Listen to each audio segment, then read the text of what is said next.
Gokaldas journey is, how they have imbibed best practices, and how our CMI members can take benefit and learn some of the takeaways today in this session.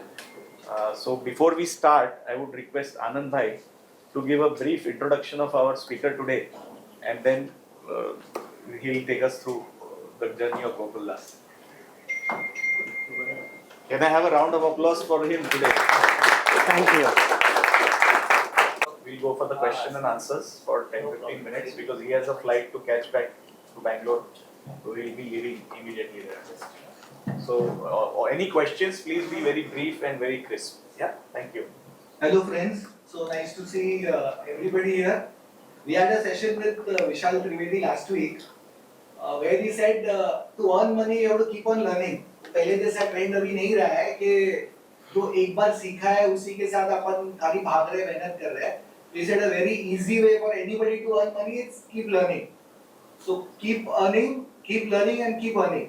So उसी को रखे हुए we called Mr. Bhargava, who's from IIT Delhi. Mr. Bhargava has handled factories in various countries for Nike, Columbia Apparels and lot of large brands all over the world. And right now he is with Gokaldas, who is the number 2 exporter from India after Shai.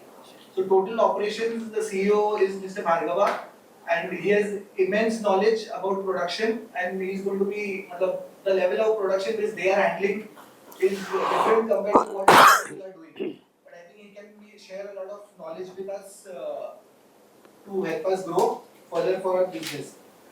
Also, Mr. Bhargava specializes in giving effective leadership and change management and international supply chain management, and have also taken over factories in 4 factories in Africa, which they are handling from here, and which is also being taken care of Mr. Bhargava. So we will not take much time, and we will start with Mr. Bhargava because he has to leave a little early. Welcome, Mr. Bhargava, and please take it forward. Right. Well, thank you, friends. Thanks CMAI for inviting me here today. I have been in the industry for over 30 years, worked in many countries, and had the opportunity to visit apparel manufacturers almost in 32 to 34 countries. Out of that, 18 countries today do not manufacture any apparel. They've gone out of business. Because in my 30 years, when I started in 30 years back, they used to still manufacture, like Portugal, Bulgaria, and Greece. All these countries used to manufacture apparel. But today they don't manufacture apparel because they have become more consuming countries than the manufacturing countries. I have always been very proud of this industry because of the 2 things. One is that it gives employment to a lot of women. Number 2 is that it's the largest kind of a bread earner after agriculture. So really proud and happy to be part of the industry and happy to be part of the group which facilitates that kind of a social cause. Obviously, every company's journey is very different, and to that extent, your journeys are going to be very different from the Gokaldas journey. So I'll just start with the Gokaldas presentation, Gokaldas video. It just gives you a flavor of their journey, and then I'll actually stop and actually give you a little more insights about how the journey happened. And then we'll take it from there to where, how we progress and where we are today in terms of this. Everything that I show here may not be always relevant or may not be implementable because your journey is your journey. And but I can assure you that there are things that will definitely benefit. And please feel free to ask questions. Ideally, if you can make note of it and ask in the end, that would be ideal in the interest of time.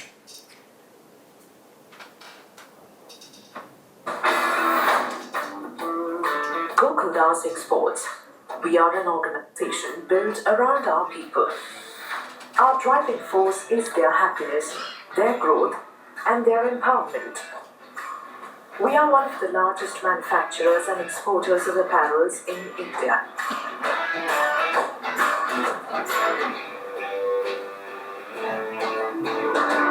Our journey began in 1979 with a mission to be a globally reputed apparel manufacturer. Our brand has been built on the foundation of quality products, state-of-the-art processes, and a team of highly motivated people. The trust we have built with our customers is at the heart of our success. We cater to all leading brands around the globe across a range of products, from lifestyle to sportswear and fashion garments. We bring countless designs to life every day.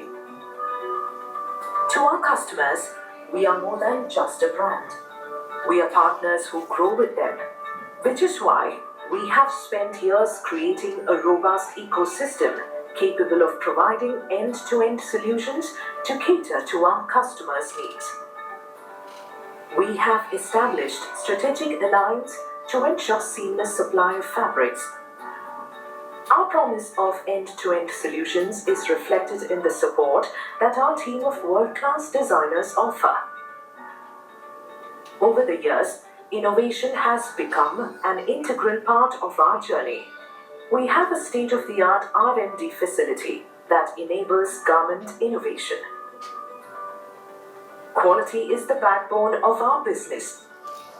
The raw materials we source are put through rigorous quality checks before they enter the manufacturing stage. We use world-class machines for our manufacturing, sometimes customizing the process to the specific requirements of our customers. This is only possible because of our commitment through continuous investment and upgradation of technology. We have the largest installations for making complex seam seal outwear and also have the capability of making customized puffers and extreme weather garments. We have also incorporated value-added services to fulfill our promise of end-to-end solutions to our customers.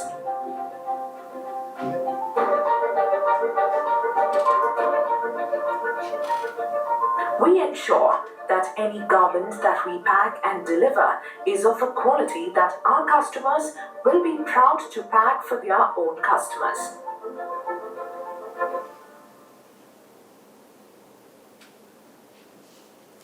All right.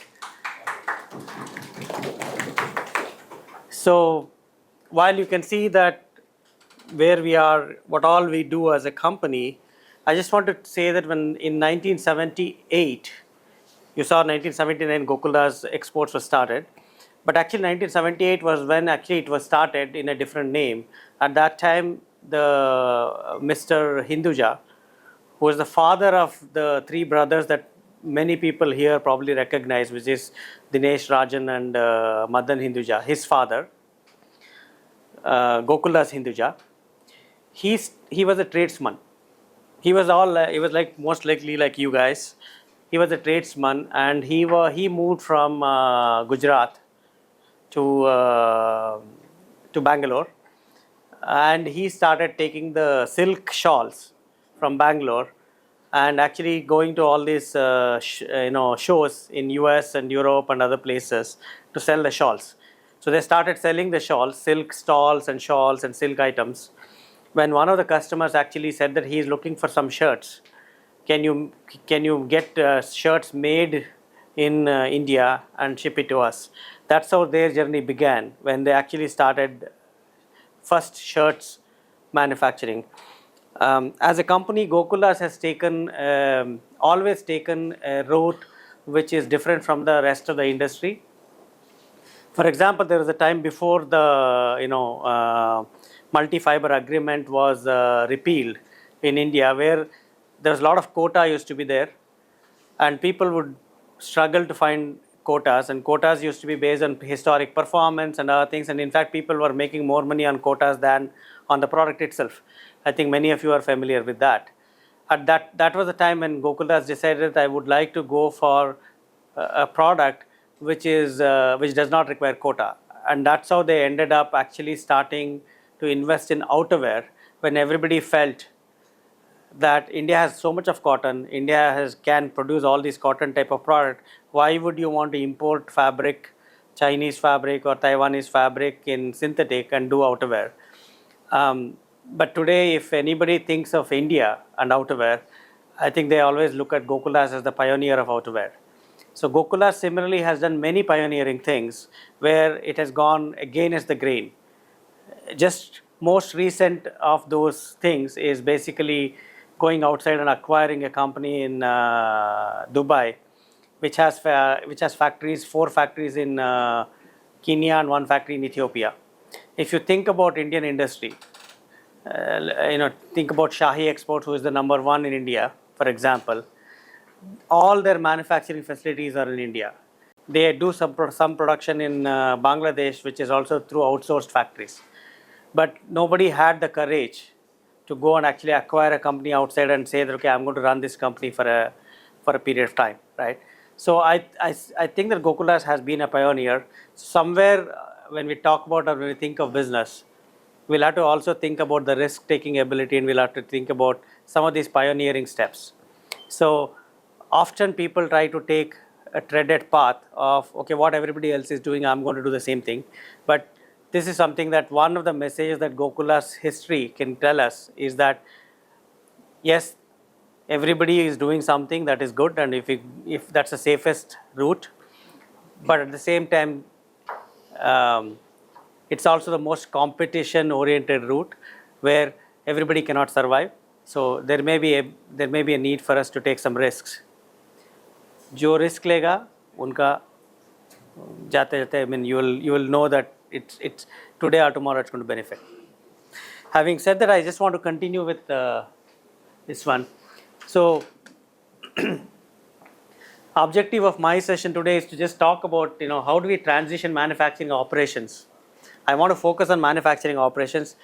I don't want to touch on other topics, like for example, you guys are experts in that, how to get the money back from your suppliers or your customers, how to control the fabrics. So garment industry has all the things, labor problems. I think that will be too big of a thing. So I want to really focus my energies on manufacturing side of things, because that's where I think the easiest thing to communicate and biggest benefit may accrue for you guys.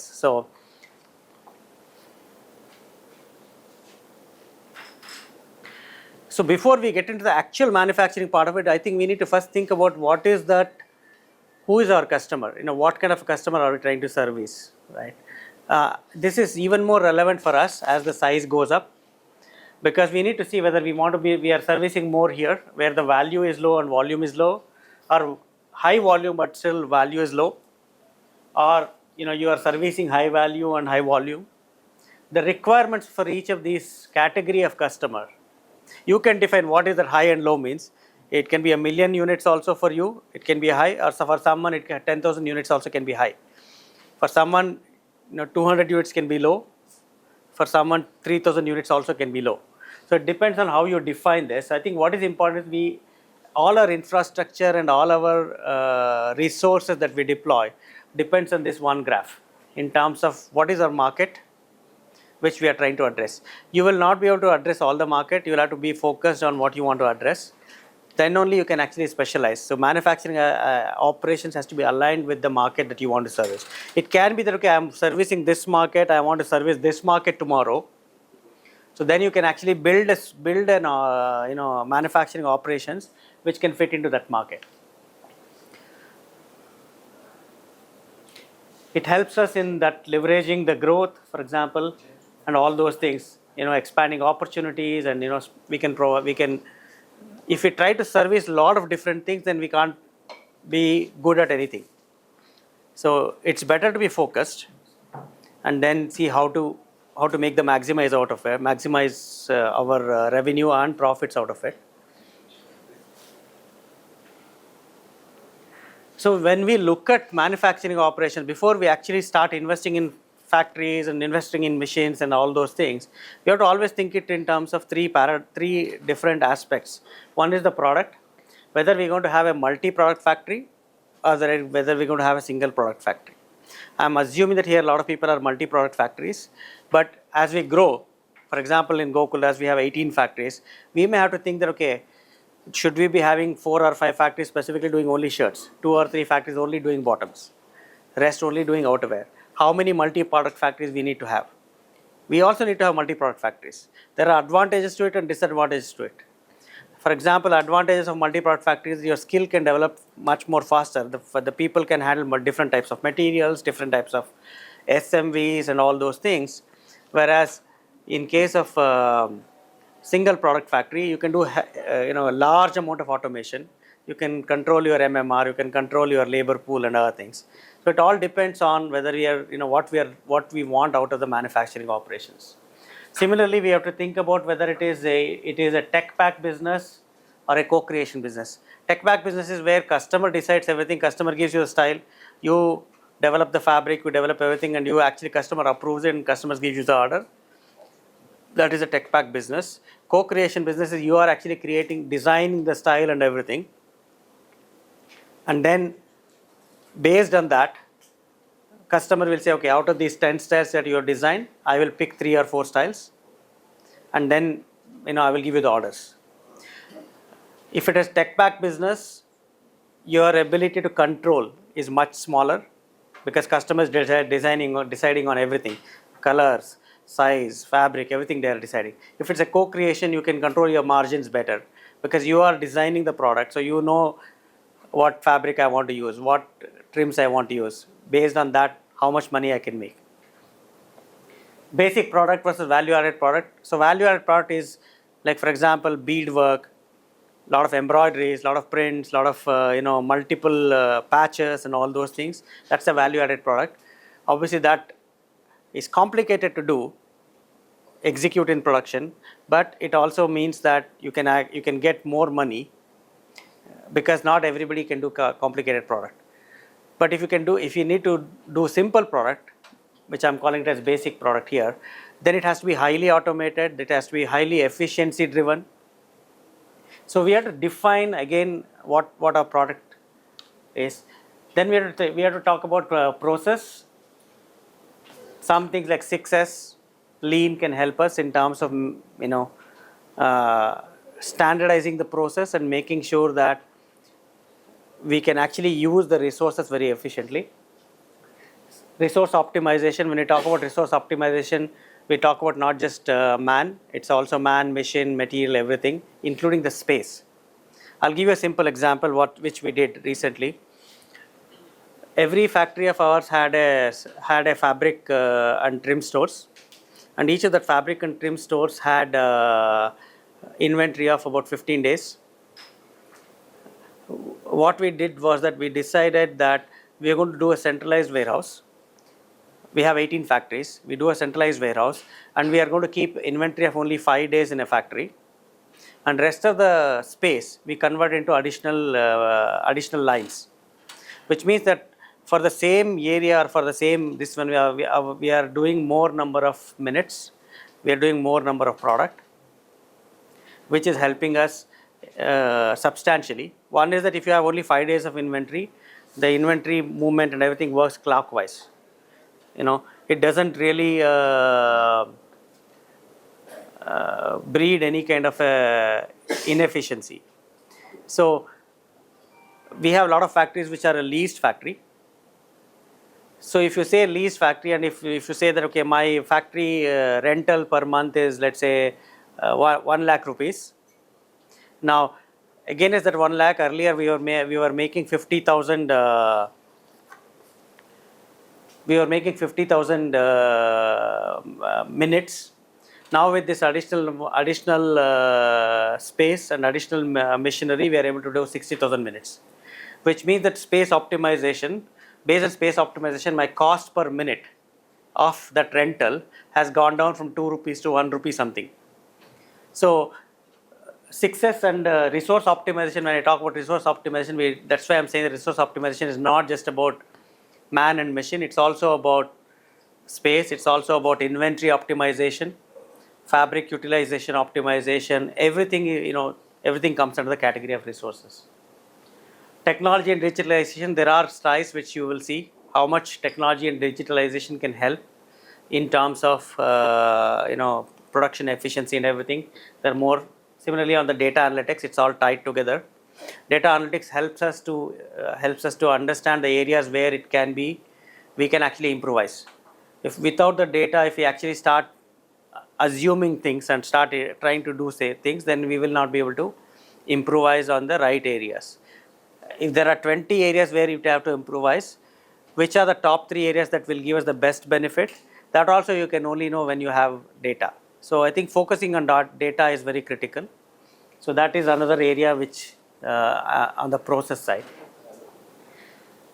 On the people side, as the labor availability is getting more and more difficult. Bangalore is definitely an area where we see constantly the cost is going up, cost of labor is going up, and the labor availability is becoming more and more difficult. Historically, Indian industry has always worked on de-skilling. But based on my work experience of 30-35 countries of where I visited to see apparel manufacturing, most of the manufacturing, particularly in China and Vietnam and all, they actually work on multi-skilling and upskilling. Basically, when the labor resource becomes smaller, you should have the flexibility among the labor to operate any kind of machines. So more you actually upskill the labor, it will give you the better benefit. So focus has to move from de-skilling, which has been the traditional model of Indian apparel manufacturing.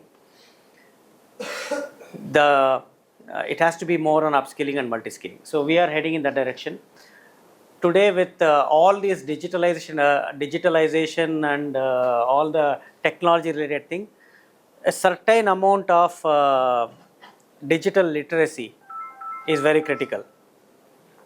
Which means that, for example, we have tabs and other things in the line where we are recording the defects and we are recording the quality parameters and all those things. And that somebody has to operate that. And even the workers should be able to understand what we are trying to capture and how it is going to help them and other things. So a little bit of digital literacy is important. Digital literacy is not related to the actual literacy about whether they can read or write or whatever. If people are able to operate smartphones today, which majority of the people, even the older people, are able to do today, that's what we mean by digital literacy. Today, you don't need to, or you should know how to speak into the phone so that it can actually convert into data. Or if there's a data will speak to you in the language that you can see, you can hear, and then you should be able to understand what the data is saying to us. The other last part related to people is that we need to grow the people. At the end of the day, fundamental requirements of all the people, whether it is you, me, or the worker, is the same. Everybody wants to earn more money. Everybody wants to live comfortably. Everybody wants to feel that they are contributing to the cause. Everybody wants to feel that they are being valued by the people, by the employer or the management or whatever. So what we have done in Gokaldas is that we have taken a kind of a policy decision to say that whenever we have operators have been classified into A, B, C, or A plus A, B plus B, skilled, semi-skilled and unskilled, we have decided that whenever a A grade worker leaves, our first priority is to give a B plus worker a promotion to A grade. For that, we have to do the upskilling for the B plus person to be ready, because A grade has certain skill requirements. So we actually give about 15 minutes, half an hour every day. A lot of our factories are multi-product factories. So when you have multi-product factories, you have an advantage. The advantage is that when you actually move from one style to another style, there's a style which is, let's say, 50 minutes is the garment, but the next style, which has to go in the same line, is only 40 minutes. There's either you will always have a shortage of workers on that line, or you will have excess of workers. Whenever you have excess of workers, we actually take out those workers and actually then send them for upskilling. So they upskill, and there is a measurement tool that we use to measure how their performance is. They have to, once they get trained, they get trained during that free period when that style is running, and then we will deploy them back into the line, and then we will use them at the upgraded level in the actual line. but we don't give them the immediate promotion and the salary increase to the upgraded level. When a person at higher level leaves, for whatever may be the reason, then what happens that then it provides an opportunity for us to promote somebody from the next level who has already trained and who has already deployed and who is already showing that he is capable of or she is capable of delivering to that level. So then somebody from B plus will go to A, then the B plus is vacant now, somebody from B will go to B plus. So the goal is to hire people. When you're hiring a new worker, hire at the lowest level wherever possible, right, and then bring them up. So this way what happens is that, let's say that I have a grade worker who has left and A grade worker salary is, let's say, 15,000 rupees. Now if I have to go and bring somebody of A grade worker in the market, that person is already earning 500 there, 15,000 there. Now if I have to bring them here, I have to pay them at least 500 rupees more. So I have to bring them at 15,500 rupees. Whereas let's say B plus is at 14,000. Now I can promote that B plus to A. I'll have to give 500 rupees more. So 14,000 become 14,500. So if you see averaging out of cost, promoting somebody from within to higher always will work cheaper than actually trying to bring somebody from outside. Only problem in promoting somebody from lower within the company to higher level is whether they are skilled enough like the A grade worker to be able to do the job. We don't want to overpay somebody, right? So that is where I think upskilling and multi-skilling becomes, this strategy becomes very critical. So now we have started implementing in all our factories where we are trying to encourage people to take the time within the working hours, take the time off and encourage them to become multi-skilled, and with a goal for them to say that, okay, in 6 months down the line, if you continue like this and if you show that you can do all these operations, I'll give you, your salary will go up. Now, what does it solve? Everybody wants to earn more money. I started with that statement. So if a worker knows that by being in the same company, in next 6 months I'm going to get 500 rupees more, they will not have the interest in just jumping for the sake of jumping. Otherwise what will happen is every 500 rupees also they will say, okay, this 500 rupees is important for me, so I'm going to move from here to another company. So that is what this growth part is and retention part is. Now coming to the actual manufacturing side of things. Actual manufacturing side of things, we think in terms of, overall business side, we think in terms of 3 P's: product, process and people. As soon as we get into the manufacturing operations and the efficiencies and profitability based on manufacturing operations, we think in terms of 4 E's, which is basically evaluation, evolution, efficiency and effectiveness. These are all the things. Before we have to evaluate, we should know what we are going to evaluate on, which means that we need to know the metrics. People talk about KPIs and other things. KPIs and metrics are the same. I'll show you some example of that. Whatever that metrics is, we have to measure in real time. If I have a metrics which I measure, but by the time I can come to a conclusion already this is the old data, then it is not going to be relevant. If I can get the metrics today and if I can correct it within today or tomorrow, then it's going to be impactful. If there's a quality defect which is coming and saying today my DHU is 10%, then I can immediately act on it and reduce it by work on how to reduce it. If the data takes long time for us to collect and other things, then it won't help. So it has to be real time. Data collection has to be done and analytics has to be built. We also have lot of dashboards and scorecards, and based on that we built something called the control tower. Control tower is essentially whether the process, whether the data is showing that everything is within the limits that we want it to be within that. Anything which goes out, it will clearly immediately pop up as a red or something, so that you know that where to act. If there are 20 things that we have to focus on, we can't focus on everything. So there are only few things we can focus on. If whatever that comes out as red is what we want to focus on. For that, resources also can be constrained if you have only few things coming out as red. Once we know what needs to be addressed, after the evaluation, we go to evolution.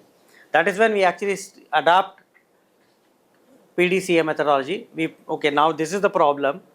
What are the possible solutions? We use fishbone analysis and all those things, and then say, okay, here are the possible solution, and then we create a task force or we create a list of activities that has to be done.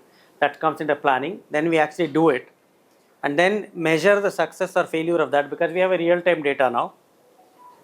So based on that, you will see that whether it is actually helping or not.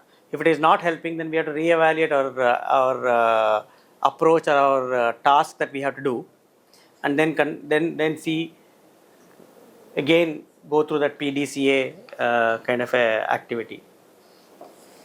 When we move to efficiency, there are 4 key strategies for efficiency. One is that we need to be innovative. I'll show you some of the examples of being innovative. Obviously, we have to focus on automation wherever possible. Then we have to look at optimization, because every resource costs money. Every person costs money, every machine costs money. So if you use less number of resources, less number of machines and less number of people in manufacturing a product, your cost per minute of that particular product is going to be lower. So resource optimization is a very key thing, in which I talked about already about space also. But in case of manufacturing, it's the machine and the manpower that becomes the critical most. So that's why we talk about MMRs, we talk about automation and all this. Lowest number of machines with lowest number of people will give you the highest amount of benefit. So any style, when we are doing it, that is where that upskilling comes into picture. We have traditionally done de-skilling of things, but now by upskilling and actually combining the number of operations to a worker, you can actually, if a worker can do 3 operations, 1 worker, we should do that rather than dividing it into 3 people, because that way what you are doing is that you are actually reducing 2 resource as being consumed for that particular product. So there are opportunities like that. I can give you 10 examples of how that is done, but in the interest of time I'm going to move on. Then we have to talk about maximization of all of these things, how all of these things are going to come together to maximize the profitability and revenue and everything. If you just have efficiency at the factory, it is still not going to work. We need to be effective as a company, because just the factory doing very efficiently doesn't work. If the material doesn't come on time, you have a problem. If trim doesn't come on time, you have a problem. If there's a shade variation, you have a problem. If you have the print is peeling off or a heat transfer is peeling off, you have a problem. Somebody is ordering the material, that partner doesn't order the material, then we have a problem. So the system has to work. That is where this effectiveness comes into picture. That's where clearly defining the roles and responsibility. How do we enhance the collaboration within the company? How do we track things which is important? And how do you build reliable supply chain, which is reliability of materials, reliability of trims, and all these things becomes very critical. So we talk about metrics to measure. This is just a kind of a small example of the metrics to measure that we use. When we look at a factory, we talk about earned minutes, we talk about performance to plan, we talk about efficiency of the line and efficiency of the worker. We talk about something called as cost per earned minutes. CPEM is cost per earned minutes. Number of workstations that is used. It's not number of machines. Number of workstations in a line includes everything in the line, including the ironer, including the checker, inline checking and everything. We call each of them as workstations. The reason why we use workstation is, just like I said, resource optimization is important. For that, we need to know how many resources are being deployed in the line. Obviously, factory cost, MMR, cost per available minutes, DHU, first time right, on time in full, cut to ship. I think most of these are probably you all measure. Idle time is something that is very critical. We measure idle time and the reason for idle time. If there's an idle time, why is the line idle or why is the person idle? When we go to a factory, many times I've told this to my teams also. When you go to the factory, I have been a customer for 25 years out of my 30 plus years. And when I go to the factory, I look at the line and I say, okay, everybody looks at the line and everybody says, okay, where are the WIPs, right? And the South Asia, particularly India, Bangladesh and Sri Lanka, I would say to a lesser extent Sri Lanka, but most importantly India, Bangladesh, even Pakistan to that extent. Our tendency is that wherever the WIP is there, we immediately add workers or machines to actually reduce the WIP, so that the flow becomes even. But if you think about it, wherever the WIP is there, the person in the machine is 100% occupied. Where the WIP is not there, that is where we are losing money. Because that is where either the machine is not occupied or the person is not occupied. So if we try to reduce the WIP, that means that what essentially you are doing, either you are even actually making the other person who actually has full work also actually reduce his time. So our goal should be that how do you keep WIP high at all the manufacturing locations, which is all the machines, and not how do I make sure that everything becomes smooth and everything becomes very less WIP. More the WIP, I'm not saying that more the WIP is too much of pieces has to be there. I'm saying that how do we make sure that every machine is occupied 100% and every person is occupied 100% will give us the best benefit.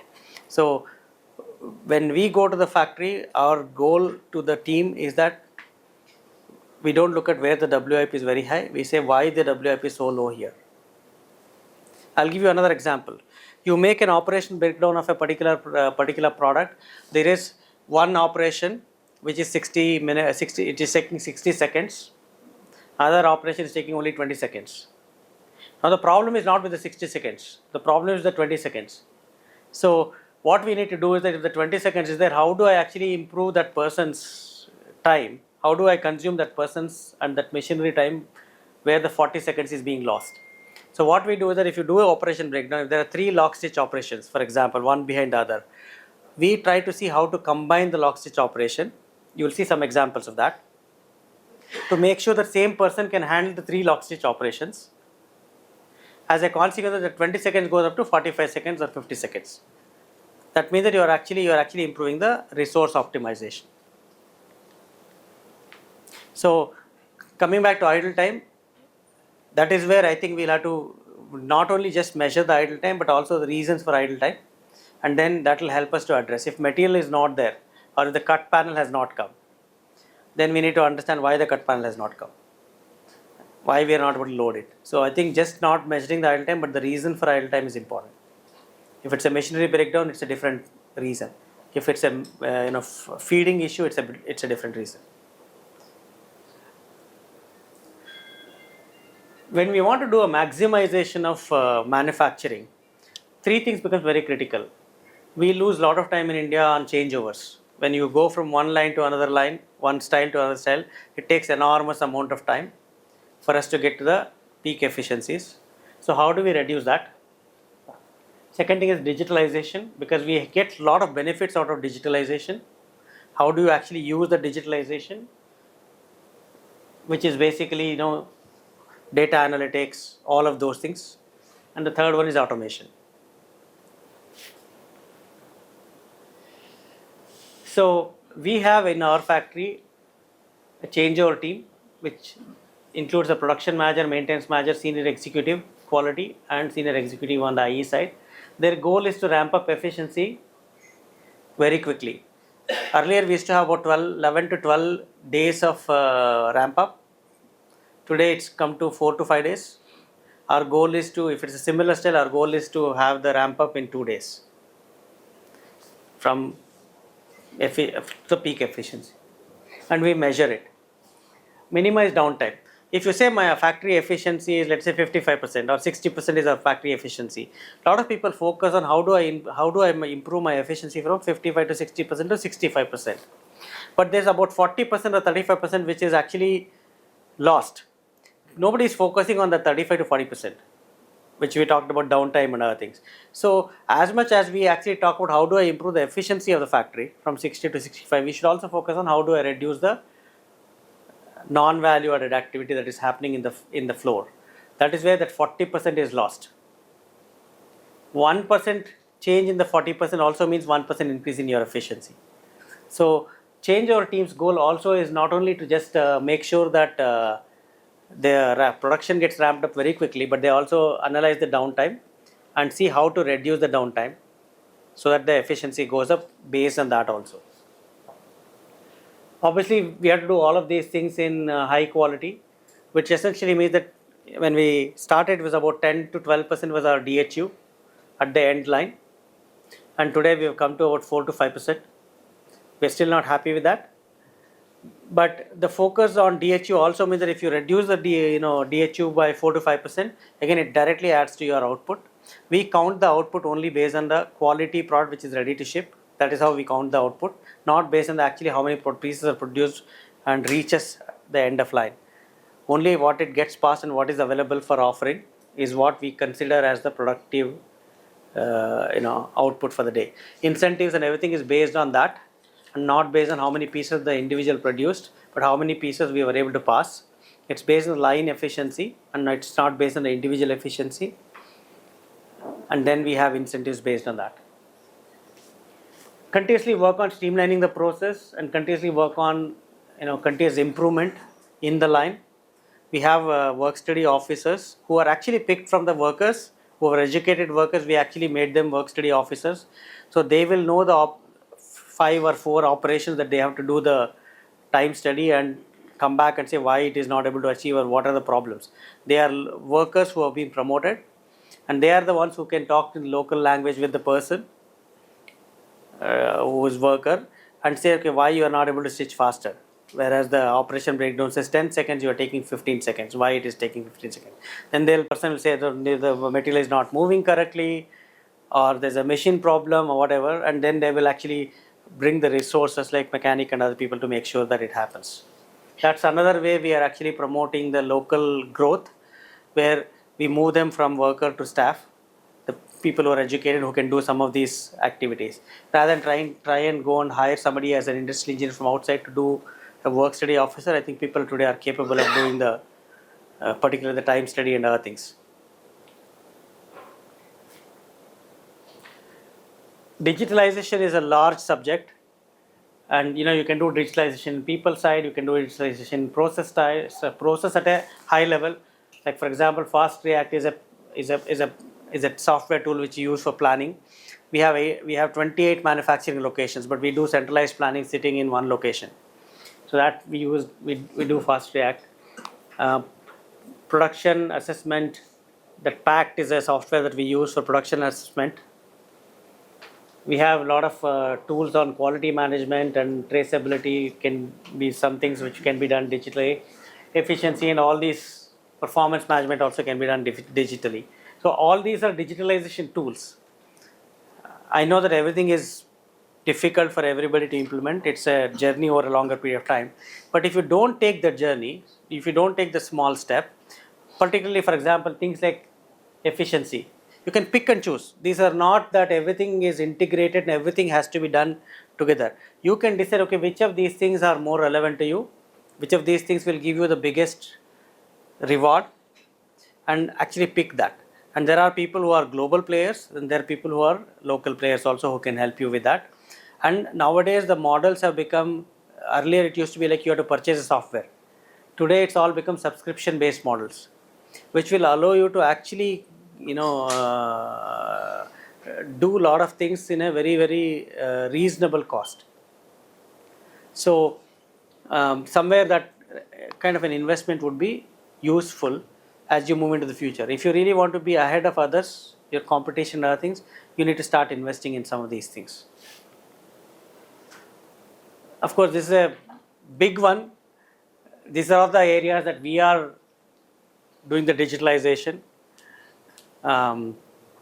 There's still some more which is not captured here, but almost literally in every area we can do digitalization. When I say digitalization, it's the real-time capturing of data and analytics and all those things. I don't want to go into the details because it's probably too.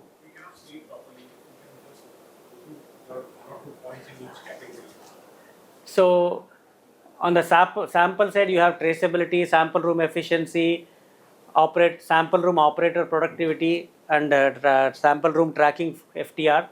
On the fabric side, entire inventory management, fabric auto conveyors, fabric data handling, fabric auto fabric inspection machines are there. Entire centralized warehouse management is there on the fabric side. Production side, we at the beginning of the production cycle we add a QR code. and that QR code goes all the way through the cycle and even goes to the customer. Most of the customers are accepting the QR code, which goes behind behind the care and content label, and at any point of time when we scan that, it will know exactly what roll, what fabric, which mill, what bundle number, what size, uh, which line, which machine it got produced. So we will be able to track it all the way to the end of the supply chain. IoT, iSmart is a tool that we use for grading the workers, skill levels, so that we have it's a software tool which we use, and every worker is graded. Whenever they get upskilled, we'll continue to track that. Obviously, spares management, operator analysis. Every machine we can add a sensor which and a camera to know how much actually the total machine time was consumed during the day. Out of 8 hours, how much time was actually on the sewing, and rest was all handling and all those things. On the quality, everything is captured on a tab at the end of the line, and also pre-shipment, so we know exactly what the line is delivering. Mechanics and everybody will go at the end of the day to analyze. Immediately it gives the analysis of what types of defects are coming and which machine is giving the defect and other things, and by next day that gets corrected, so that they focus on those machines which are creating more problems than just doing a walk around in the factory. Logistics, obviously, POs are related to our invoicing, so everything is integrated. So we have something called scan and pack. Every product gets scanned before going into the cartons, and as soon as you scan it, it'll only automatically generate your packing list. There's accuracy of data is there. We know exactly which piece has been packed. So if tomorrow customer comes and says that I've received the cotton, but there are 2 pieces missing, we can literally prove it to them that those product was actually loaded into the carton. It might have missed somewhere online on the way, or it might actually missed in their warehouse, but we will be able to prove it to them because we have the history of everything that happens here. Scan and pack, you can see. So literally at every point of in the manufacturing, some level of data collection happens. A lot of it is automated. It's not that somebody is actually trying to collect the data. It's all digital. It's all through sensors and all of those kind of things, cameras and sensors and all those kind of things. People think that okay, sensors, and as soon as I say sensors and cameras, people may think that it's very expensive, but actually sensors are not very expensive. Some of the sensors are as cheap as 3 rupees, 5 rupees and all. So we have to also get out of this mindset that everything with all these things, technology is expensive. We have to, if you do more research, you will know that there are a lot of low cost, even the tools. When we talk about digitalization tools, there are a lot of tools which are freely available, which you have to freely download. We can use it. So only thing is that you'll have to find out what are those free tools, and subscription based tools are also there, which are very, very, very reasonable. Obviously, you guys are very much familiar with this kind of an automation, which is basically machineries. All the machinery manufacturers come up with new machines to solve our problems. So you can have a front pocket, you can have a bottom hem machine, elastic machine, pattern sewer. We use quite a lot of that at various things. So I don't want to talk about this as an automation. What I do want to talk about is how digitalization and automation can come in. There are next few videos will help you to understand that.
So, what I want to say is that first 3 or 4 were regular machines. We talk about patents who are PS800, PS900.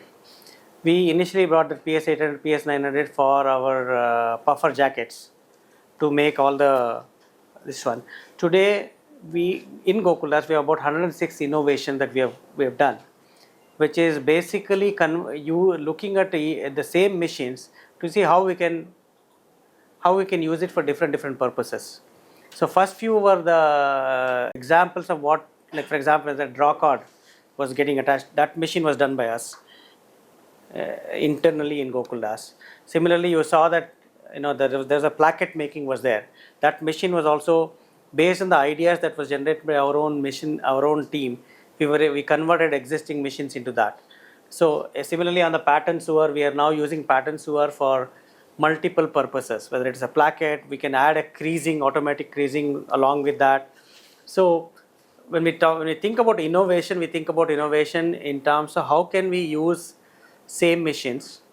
Like for example, we use a lot of bar tack machines also for the purpose of button attachment. So there are ways you can do innovation. So we'll have to think about how we can do it. And when we talk about innovation, it doesn't have to be based on only the machines. You saw the last 2 examples where the collar making was there using a profile. It's a very powerful tool.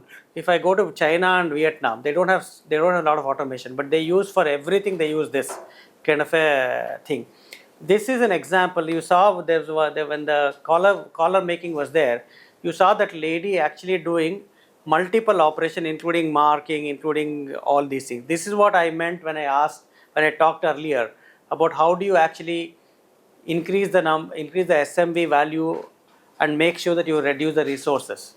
If the same thing is done in a traditional manner, it will probably require 3 or 4 people. One person putting the dots, one person doing only one side, one person doing the other side. But using the profile kind of a thing, you can do a lot more resource optimization. Every resource optimized also means that you saw how long it took for that person to do it. It was almost like 30-40 seconds it took for the entire operation to be completed. This is where if the highest operation in the operation breakdown is 50 seconds, if the person would have done each of that person, one person would have done only the marking, one person would have done only one side, one person would have done one other side. Now you are actually saying that 3 people have used only 10 seconds and rest of the 50 seconds they are all waiting. There's not enough inventory. So by doing this, now this lady is occupied more, the machine is occupied more because the same sewing machine, and we have actually done the upskilling and we've done the combining of operations. So when we think about automation, we don't have to always think automation as a machinery thing. Even you saw the button attachment. Normally you can do button attachment with every places first you mark, and then the person goes and attaches the button wherever the marking is there. But there was a kind of a scale that was actually attached, so you know that exactly the distance. Based on the distance, the person is doing it. There's no marking required for buttoning. There's no marking required for your kaja. You can do kaja without doing the marking. So there are simple tools that we can use in the manufacturing which can help us to increase the efficiency at every level. And everything put together will become the maximization. It's not one thing that is going to give you. Everything has to come together. That's when the maximization will happen. Sir, can you see the video again? Yeah, sure.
See, here are some of the benefits that I see that we have been able to achieve on the cost saving by doing all these innovations, simple innovations.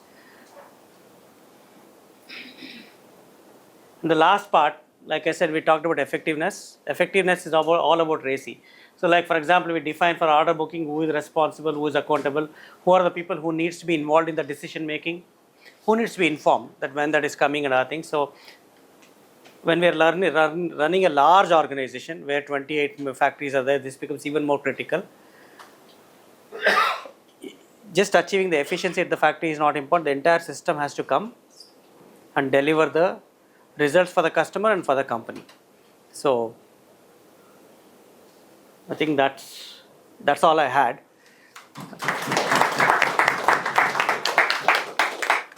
Thank you, Mr. Bhargava, for this fantastic presentation. We would request you to share it with CMAI, so if you could forward it to all the people who are here. So a lot of things which we were a little fast, they could go through it and it would be really helpful to everybody. And we have 15 minutes more because Mr. Bhargava has a flight to catch. So if anybody has some questions, Mr. Bhargava will be very happy to answer them. Yeah.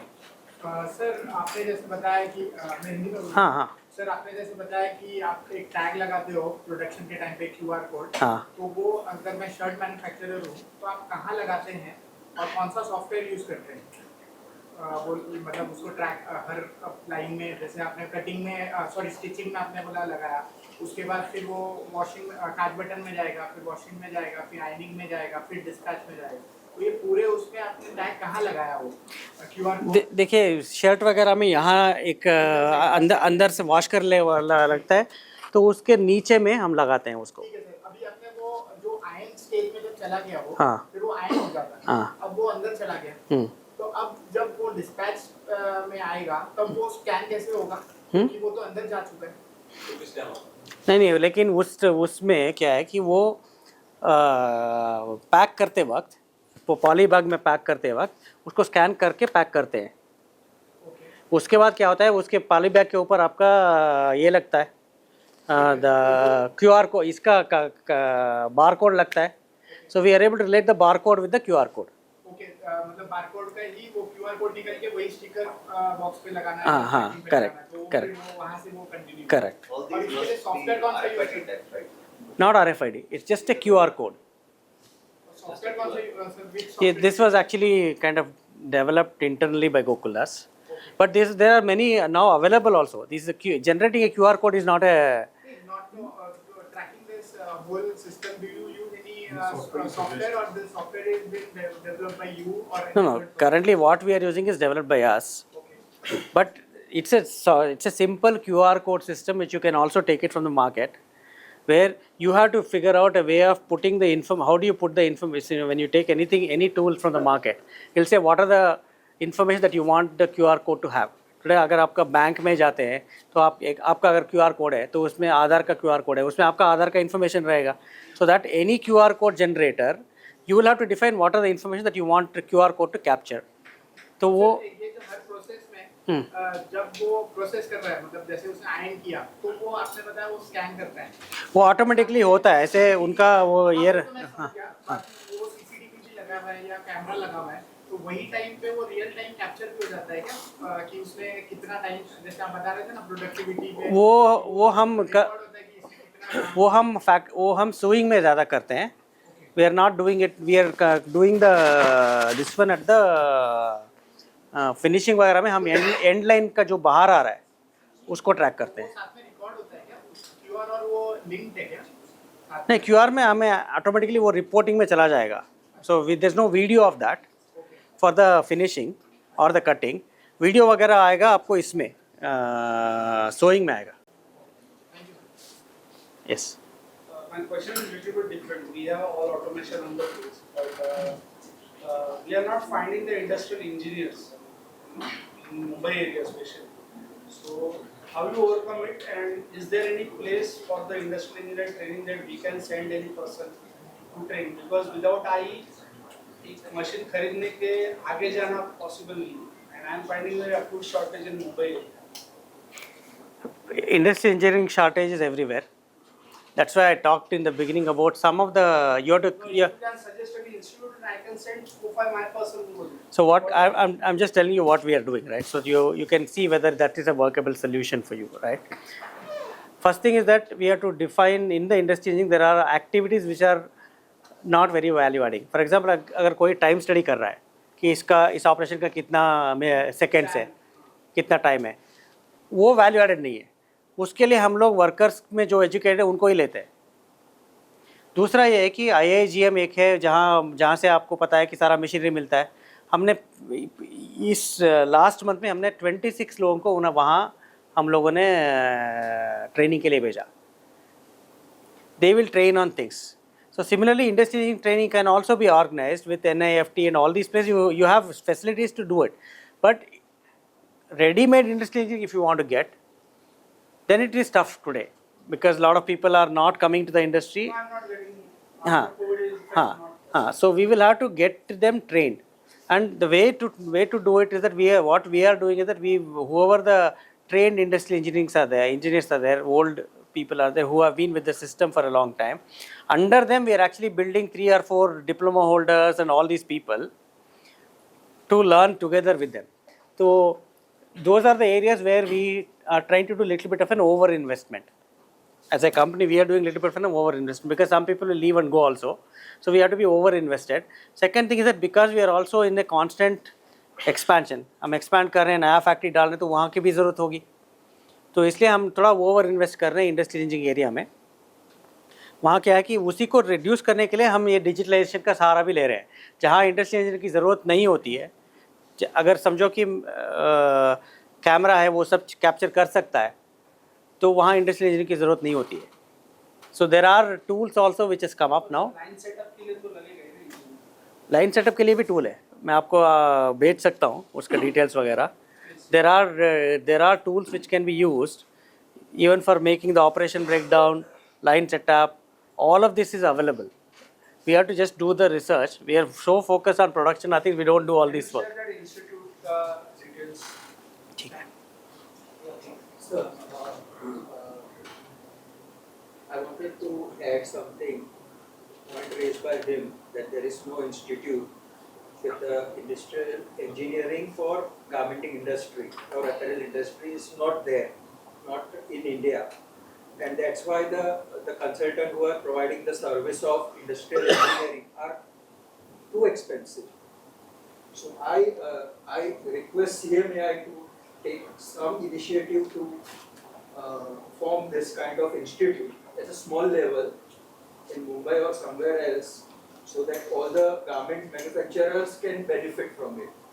Because industrial engineering consultants are too expensive.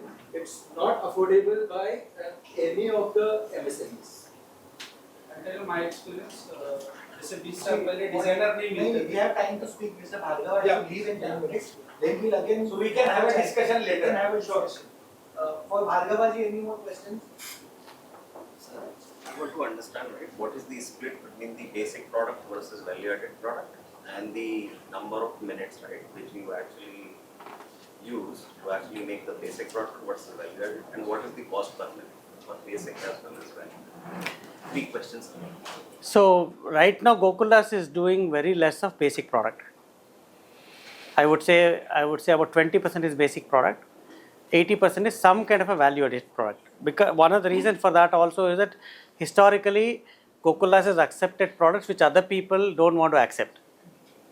So our own competition, our own even for example Shahi Exports, who is bigger than us, they do all the basic products. So today, as a consequence of what is happening, they are competing with Bangladesh. Right? We don't do basic product. The customers go to other factories. They say this is not possible. We can't do this and nothing. That's what we focus on. As a consequence, we can also charge little bit extra to the customer. So we focus on value-added product. As a company philosophy, we take the risk. We focus on value-added product and see how to make it work. And because we do value-added products, customers also cannot leave us and go because they don't have other options in India to do it. So they'll continue to come back. So it kind of ensures your future, business and other things. Obviously, when you do a value-added product, the complexity is higher. So your efficiency is lower compared to a basic product. But if you are in basic product, that's why I said I started by saying if you are in basic product, you have to play the efficiency game. You have to play the cost game. We are not into cost game. We are still into efficiency game. Even on the value-added product, how do you make the maximum efficiency? That is where I talked about efficiency and effectiveness. In a value-added product, effectiveness becomes very important. So focus on effectiveness, focus on digitalization is helping us in doing better value proposition for value-added products. Our efficiencies are about, I would say, our average efficiency across the company today is about 50% on the value-added products. If the same thing, there are few styles that we do in few factories, longer runs and other things, we easily reach about 70-75% easily. So that's the kind of gap. It's just. What is the number of minutes that you point out? I'd say 80% is our. So, number of minutes to actually make the value-added product and number of minutes to make the. So because we have jackets, outerwear jackets, which are 240 minutes. That's also value-added product.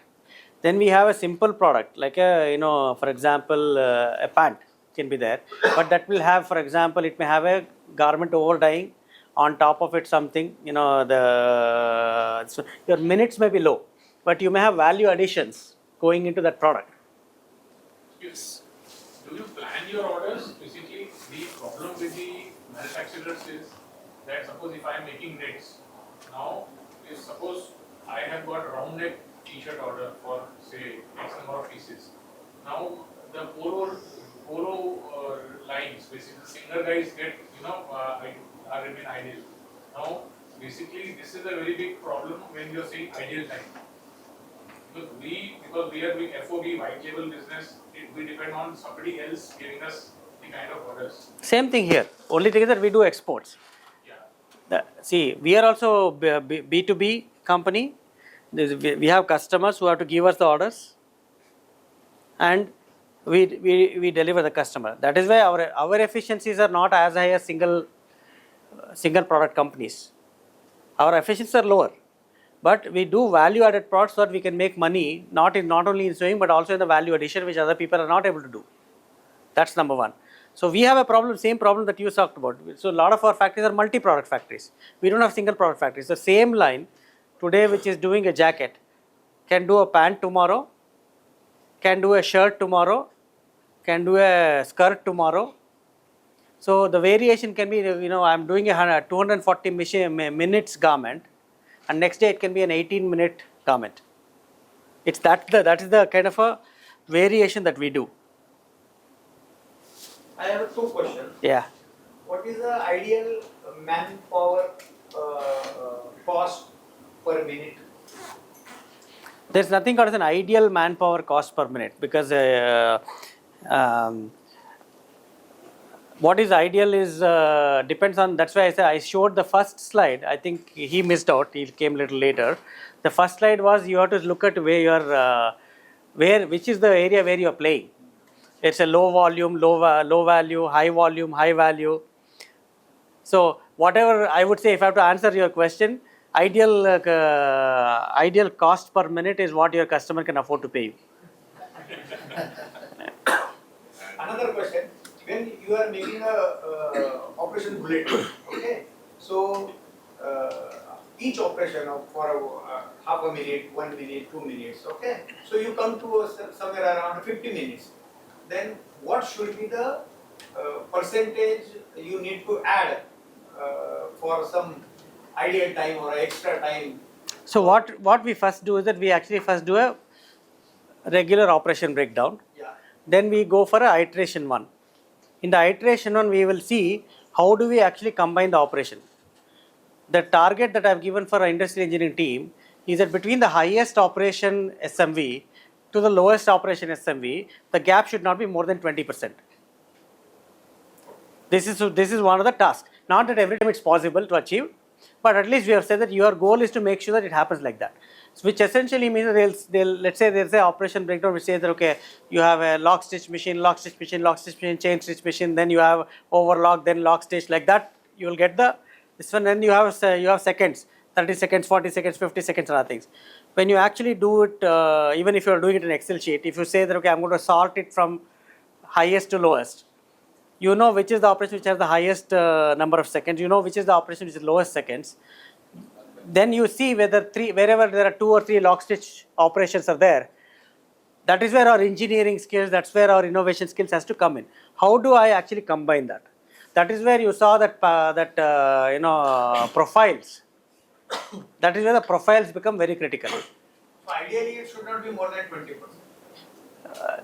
This is something that I learned in Vietnam, where they actually try to keep, they have a fixed line layout and they try to fit everything into that line layout. So there I understood that they have this concept of 20%. So it's almost very difficult in India to achieve that. But at least I've given the target to the team, and even if they are able to reduce like 7 operations, then you are, to that extent you are actually reducing the line size and the resource utilization. Last question. If anybody has a last question. Looking at the macro picture, like Bangladesh, the labor are more cheaper and then they get free access and all that. Where do you see the industry going and what do you think needs to be done? So couple of things, right? One is that Bangladesh cheaper, correct, but Bangladesh also has been, their wage is growing faster than us in the last few years. That's number one. Because every time they raise the wage, they raise 50%, all those things. Today the business is not, particularly the international business is not dependent on wage alone. There are few customers like H&M and some of the Walmarts kind of a thing who are really focused only on the cost. But there are other customers who actually look at risk as a bigger thing. So today most of the brands want to manage risk. Risk management has, after COVID, one of the shift that we have seen is that earlier cost was higher and risk was lower. Now today they want to manage the risk. Risk comes first and then comes the cost. So they have a strategy which says, okay, I don't want to put more than 20% or 25% of my volume in Bangladesh, which means that they have to look for other sources, right? I'll give you a statistics which is very interesting, right? Now India's apparel exports is only 4 billion. Our apparel industry is 16 billion, but our apparel exports is 4 billion. Bangladesh is 32 to 34 billion. Vietnam is almost 60 billion now. And China is almost 160 billion. Is the exports. Now even if 1% shifts, let's say from China or any of these countries, Vietnam or all these countries, we today don't have the capacity to even absorb 1 billion worth of manufacturing in India. We don't have the capacity. I can tell you that I get orders, I get requests now with Bangladesh becoming all these, with all the challenges in Bangladesh. We get requests, a lot of requests are coming to us saying, can you give us more capacity? But today we are not able to give that capacity to them because we have not grown that kind of capacity in the last few years. There is also a shortage of labor. Correct. That's why we need to go to the place where the labor is available. That's why we are investing in Madhya Pradesh, we are investing in Ranchi, we are trying to invest in other locations. So initially the way it happened was that we had labor, then we didn't have labor, we tried to bring labor from places where the labor was available. Now they also don't want to come. So now we have to take the factory to the labor, not labor to the factory. So we are actually investing more in Madhya Pradesh and Ranchi and other places. That's the only way. The other situation is that the buyers don't give you better prices. So for us also to increase the labor charges is a problem. And today, there are jobs, even for drivers or whatever, better jobs that you can earn even more than just being a tailor sitting there. See, you can only make profit two ways. One is you can charge the customer more so that your margin improves, or you can become more efficient. Right? Today, charging the customer is only possible if you do a premiumization. If you're doing in the basic product, then you're competing with everybody. You can't do the charging up of more. In that case, your efficiency is the one which you have to play. That's it. That's what I said, efficiency and cost game. or you go for premiumization, where you can actually charge the customer more and make the money based on that. So Gokaldas has preferred to do that versus being in the game of efficiency and cost. I think we'll have to close the Q&A. Luckily, Bombay doesn't have as bad traffic as Bangalore, but I'm sure you will be staying tonight back in Bombay. I request Vishal to please, Bhargava, please.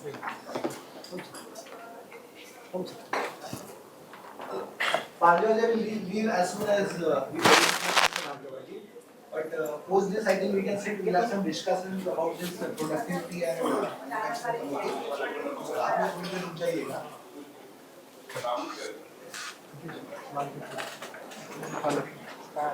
Bhargava जी ने एक और बात, अभी मैं starting में बैठा था उनके साथ, तो उन्होंने एक बहुत इंपॉर्टेंट चीज मेरे को बताई कि 65 to 70% of your cost is in the raw materials. So now their company is also strongly looking now to reduce. बोले बाकी के 25-30% में अपन कम कर करके कितना कॉस्ट कम कर सकेंगे. तो रॉ मटेरियल का जो पार्ट है ना, उसकी तरफ अपने को बहुत सीरियसली देखना चाहिए, because we can save a lot of money there also. I think the money saved can be more than what you can actually save in your manufacturing. I would request, अच्छा Santosh ji has come, our president has come all the way from Bangalore. Sorry. So I have come all the way from Tirupur. Rahul bhai had to run to the airport to be for this event from Tirupur. And I would request Santosh ji, Rahul bhai, please.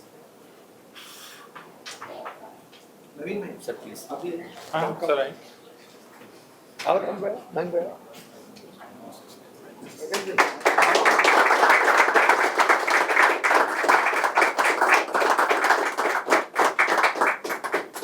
Thank you. Thank you, sir. Thank you very much. Bhargava ji has been kind enough to invite us to visit the factory in Bangalore. Bhargava ji has not said it, but I think it's very interesting if we people can plan a trip to Bangalore. You know, maybe because a lot of people are ready. तो अपन ऐसा plan कर सकते हैं एक दिन बैंगलोर जाके अपन पूरा अच्छे से जो चीजें अभी there's a lot to learn. We've gone very fast. अगर जाके अपन एक दो factories देखेंगे ना, so you people being here, I think we've taken the first step कि factory अपने को सुधारना है, manufacturing better करना है. तो I think अगर अपन ऐसा भी कुछ plan करते हैं ना कि जाके बैंगलोर एक दिन पूरा factory अच्छे से देख के आते हैं इनका, तो it should be very helpful for all of us. Thank you so much. I have first time interaction with you people. So basically इसमें शायद कोई CMI के member है, कोई नहीं भी है, but CMI is working for industry. So this is a committee which has been doing so many activities under Anand.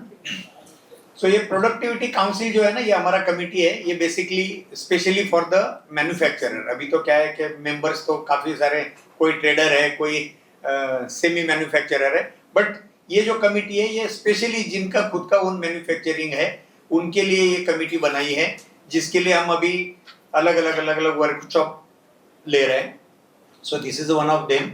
तो अगर जो भी आपके सजेशंस रहेंगे, कुछ रहेंगे, तो definitely all suggestions are welcome. जैसा इन्होंने भी बताया कि इंडस्ट्रियल इंजीनियरिंग के बारे में है और कुछ भी आइडियाज़ है, definitely we are working on that.